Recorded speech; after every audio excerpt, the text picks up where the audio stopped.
पहला जो देसी तरीका मैं आपको बताने जा रहा हूं, इसके लिए आपको दो चीजें दरकार है। एक सरसों का तेल और दूसरा रुई की बनी हुई लोई।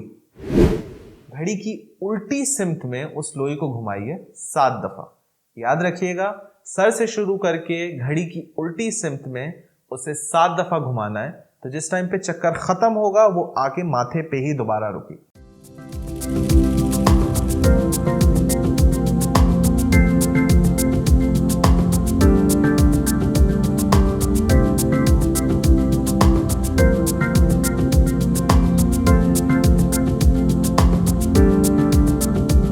अस्सलामुअलैकुम, मैं मुज़म्मिल मोयुद्दीन इमामिया जंतरी ऑफिशियल के प्लेटफॉर्म से दोबारा हाजिर हूँ एक नए एपिसोड के साथ। पिछले एपिसोड में हमने बात की थी नज़र बद की, और मैंने आपसे वादा किया था कि अगले एपिसोड में मैं लेकर आऊँगा आपके लिए इसका इलाज से पहले बात करते हैं कि इसकी अलामत क्या है, कैसे पता लगाया जाए कि किसी को नज़र बद से कोई नुकसान हो रहा है। क्या चलते चलते एकदम से आपके काम बिगड़ रहे हैं, या किसी को बताने के बाद एकदम से उस काम में मुश्किलें आनी शुरू हो गई हैं? क्या वो काम जाहिर होने के बाद आपके लिए मुश्किल बन गया, या आपका उस काम से दिलोचाट हो गया, या कहीं आपकी तबीयत ऐसी हो गई कि आप उस काम को पूरा नहीं कर पा रहे? ये कुछ बातें ऐसी हैं जो नज़र बद को ज़ाहिरी तौर पे कंफर्म कर सकती हैं। क्या कहीं रिश्ते की बात चलते चलते बिना किसी वजह के बात ख़त्म हो जाती है? कहीं आपका काम होते होते आखिरी डगार पे रुक जाता है? क्या एकदम से किसी ज़रूरी काम से पहले आपकी तबीयत ख़राब हो जाती है? क्या घर में नई चीज़ें लगाने के बाद भी घर में रौनक नहीं होती? क्या घर की नई चीज़ें टूट रही हैं? इन तमाम चीज़ों को देखने के बाद इस बात का अंदाज़ा लगाया जा सकता है कि नज़र बद कहीं ना कहीं अपना काम दिखा रही है। नज़र बद वो जहर है जो सांप के जहर से ज़्यादा तेज़ है। वक्त से पहले इंसान को कब्र तक पहुंचाने वाली चीज़ नज़र बद। अक्सर औक़ात ये पाया जाता है कि नज़र बद के असर को लोग काला जादू, बंदिश या सितारों की गर्दिश भी समझ लेते हैं। यकीनन ये चीज़ें एक इंसान की ज़िंदगी में मौजूद हो सकती हैं, लेकिन कभी कभार इस चीज़ को समझना और देखना कि ये असर आ कहाँ से रहा है, ज़िंदगी पे हो कैसे रहा है और इसका इलाज कैसे करना है, वो ज़रूरी है।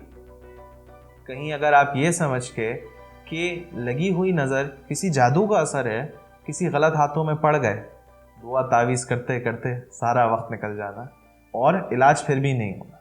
आज के इस एपिसोड में मैं आपको कुछ छोटी छोटी चीज़ें ऐसी बताने जा रहा हूँ जिससे आप ये पता लगा सकते हैं कि क्या वाकई में ही नज़र बद है या नहीं, और अगर है तो उसका इलाज कैसे किया जाए। मैं आपको दो बहुत अहम तरीके बताने जा रहा हूँ, एक देसी टोटके से, दूसरा कुरानी आयत से। और से सुनिएगा। नज़र बद उस दीमक के मानंद है जो पूरे जंगल को ख़त्म कर देती है।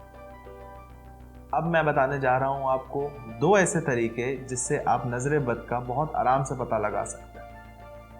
पहला जो देसी तरीका मैं आपको बताने जा रहा हूँ, इसके लिए आपको दो चीज़ें दरकार है। एक सरसों का तेल और दूसरा रुई की बनी हुई लोई। आसान अल्फाजों में अगर कहूँ तो दिए की बाती जो आप दिया जलाने के लिए रुई की बनाते हैं। मिसाल के तौर पे अगर आप पता करना चाहते हैं कि कोई बीमार शख्स बीमार क्यों है, क्या ये नज़र बद की वजह से है या ये असलियत में कोई बीमारी है जो उसे लाहक हुई है, तो आपने करना ये है कि एक मरीज़ को सीधे पलंग या मसहरी पर लिटा दीजिए। उसके माथे से शुरू करके उसके जिस्म की घड़ी की उल्टी सिमत में उस लोई को घुमाइए 7 दफा। याद रखिएगा, सर से शुरू करके घड़ी की उल्टी सिमत में उसे 7 दफा घुमाना है।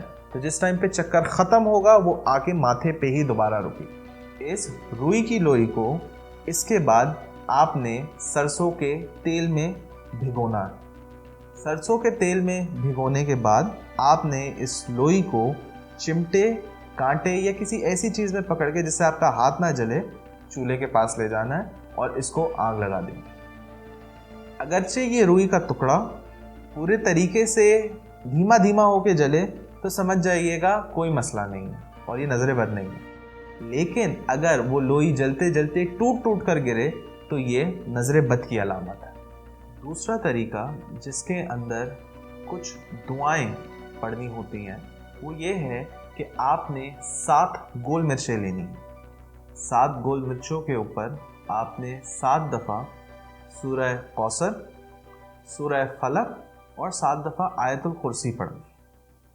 फिर जिस तरीके से आपने रुई की लोई घुमाई थी उसी तरीके से माथे से शुरू करते हुए इन 7 गोल मिर्चों को आपने घड़ी की उल्टी सिमत में घुमाना। उसके बाद इसको किसी कागज़ में करके चूल्हे पे जला दें।